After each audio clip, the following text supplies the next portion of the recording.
Hi there, I'm your host, Mr. Doyle, and this is a great undertaking.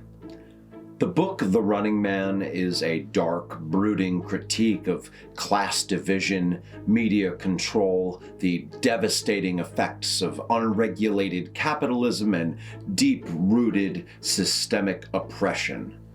The movie adaptation, however, well, it's kind of maybe about one of those things a little bit. But despite the movie having little to do with the book and the fact that it is an over-the-top, outrageous 80s action movie with bad acting, a synth soundtrack, and dated special effects, it's not an entirely unenjoyable experience. Is it by the book? Yeah, no, not at all.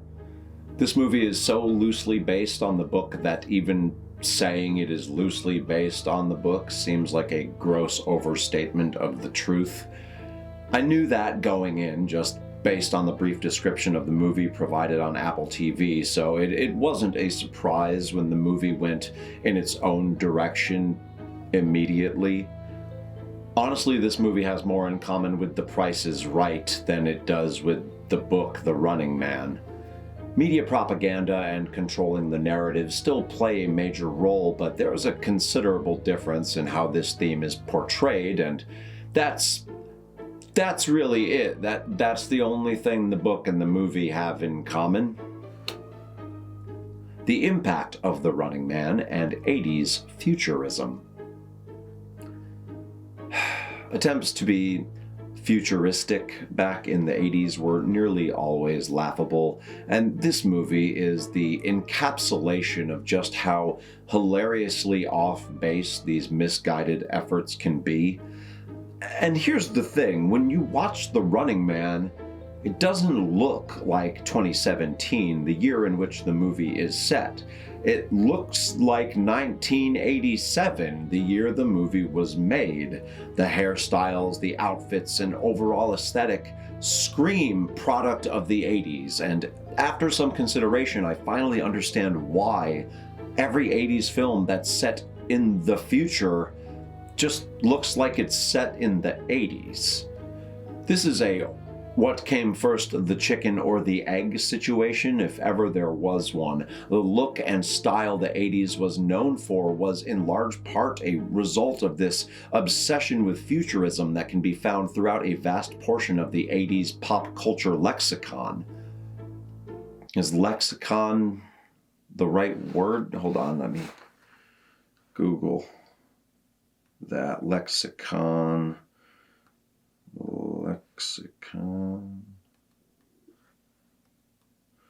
Lexicon. A word book or dictionary, especially of Greek, Latin, or Hebrew. Inventory or okay, no, that doesn't. Okay, so lexicon is not the right word at all. It may not be exactly what I'm looking for, but I'm sticking with lexicon because it makes me sound smart to anyone who doesn't actually know what the word means. Anyway, 80s movies like Blade Runner, Back to the Future, Escape from New York, and of course The Running Man all attempt to envision what the future will look like, what clothing styles, music, and overall mainstream culture will become. And it was these attempts to predict future trends that created and perpetuated what would become fashion and popular aesthetic trends in 1980s American culture. The reason these futuristic 80s movies are all such obvious products of their era is because they became the trendsetters of their time. These movies and the future that they purported to portray would become so influential that the decade would become notorious for the big hair, gaudy outfits, outrageous colors, and unnatural fabrics that these very films popularized. In their efforts to portray a wild, unconventional future, the creators of these films unwittingly influenced the style and popular trends of their day. So rather than accurately envisioning the future, they were essentially just envisioning what would become the 1980s as a result of their efforts to envision the future. Or something like that. fun moments, and issues. Arnold Schwarzenegger plays the lead protagonist, Ben Richards, and because it's an 80s Schwarzenegger film, every other line of dialogue is a silly cornball one-liner, and I put together a montage of every single Arnold one-liner from the movie for your enjoyment. I'm gonna throw up all over you. Go ahead. Won't show on this shirt. Ah! I love you! Yes! Don't forget to send me a copy. Killian, I'll be back. He said it, you guys. He said the thing. Here is Sub-Zero. Now, Plane Zero. Oh, sure glad we took care of Sub-Zero. Yeah, he was a real pain in the neck. Uplinks, underground. Uplinks, underground. If you guys don't shut up, I'm going to uplink your ass. And you'll be on the ground. What happened to Baza? He had to split. Jesus Christ. Guess again. How about the light? What a hothead. It's showtime. Drop dead! I don't do requests. And none of the dialogue comes directly from the book, because why bother when nothing else in the movie comes from the book? Also, I need to mention the group aerobics and choreographed dance routines that are featured throughout this movie. This is all just embarrassingly typical of the era and is just so silly and unnecessary.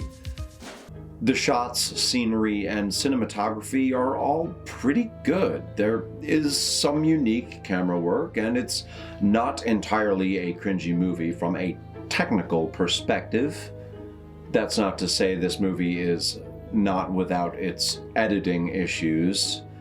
In this scene, a guard is tackled and his gunshot is cut off mid-shot when he is tackled, like being tackled somehow cut off his gun abruptly.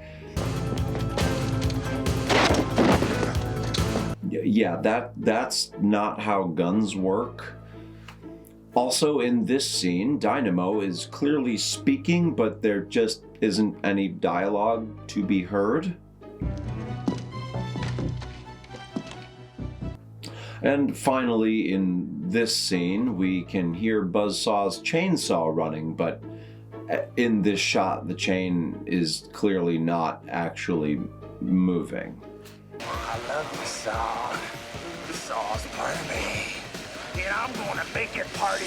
Lastly, and this was the first thing I noticed, the soundtrack is immediately and consistently garbage. This soundtrack is the pinnacle of terrible synth-based 80s bullshit movie soundtracks that tried to be futuristic and failed spectacularly. And the music just never fails to validate something I have said numerous times throughout my exploration of all things King. The decade of the 80s is a blemish on art and pop culture in general, but specifically in relation to music, and even more specifically movie scores and soundtracks, the 80s didn't do anyone any favors. My God. There is a cavalcade of what is referred to as stalkers, who Richards is pitted up against, and they all have ridiculous names and weapons. There is Sub-Zero, who is a hockey player gladiator who shoots exploding hockey pucks at his adversaries. Then you have Buzzsaw, a truly terrifying dude and like the only stalker that is genuinely scary. His chainsaws are said and shown to cut through concrete and steel like a hot knife through mayonnaise, but for some reason it doesn't work that way on people. The stalker named Dynamo is an opera singer for some reason, who wears a bizarre light-up suit and shoots bolts of electricity, and, there's Fireball, who obviously shoots fireballs. And finally, Jesse the Body Ventura plays Captain Freedom, who is the head stalker and is also the least weird or intimidating stalker, who has no fun weapons and the lamest costume. I mean, honestly though, this is all just incredible. While watching The Running Man, I was reminded of a TV show from my youth called American Gladiators. It was an obstacle course of sorts where the gladiators would try to stop the competitors from winning the game. They all had names like Turbo, Laser, Ice, and Nitro, and were jacked up, muscle-bound dudes, and women too, in spandex leotards and onesies. American Gladiators came along shortly after The Running Man in 1989, and turns out it 100% was a product of this movie. According to IMDb, John Ferrero's idea for American Gladiators was directly inspired by The Running Man, which it all just makes perfect sense, and of course it was. I found a podcast entitled The Blast from Our Past Podcast, tongue twister, that looks into The Running Man, the history of the movie, and the American Gladiators thing a bit further than I'm going to. And it's worth a listen if you're into scene-by-scene analysis and full-on reviews, which is something I'm just not doing anymore on this channel. Link to the podcast is in the link place for links down in the link thing. Warning, obscure, nonsensical tangent incoming. Okay, so I'm going to do my best to describe this mind-blowingly paradoxical contradiction that occurs within the movie that is likely just me looking way too deeply into what was essentially just an oversight in a bad 80s movie. This dissection requires that I differentiate between the audience of the movie and the audience of the game show within the movie, which are both entitled The Running Man, so please bear with me. I will refer to people like me who are watching the movie in reality as the audience of the movie, and the people watching the game show as part of the movie as the audience within the movie, in an effort to be as clear as possible, but it's already apparent that this is going to be tricky. Okay, so the opening scene of the movie shows Richards refusing to follow orders when commanded to kill a bunch of innocent people, and having been shown this scene, we, the audience of the movie, understand that his insubordinate behavior is justified. Richards is innocent and moral. But the audience within the movie for the game show The Running Man, not the audience of the movie by the same name as the game show within the movie, but also kind of the audience of the... Okay, never mind. Anyway, the same footage, the audience of the movie, is shown at the beginning of the movie, is shown again to the audience within the movie, only it's edited to portray Richards as the bad guy to the viewers of the game show within the movie. So, was there a film crew in the helicopter with Richards and his fellow officers when the opening scene takes place? I mean, clearly there wasn't, because we see various shots of the cabin of this helicopter.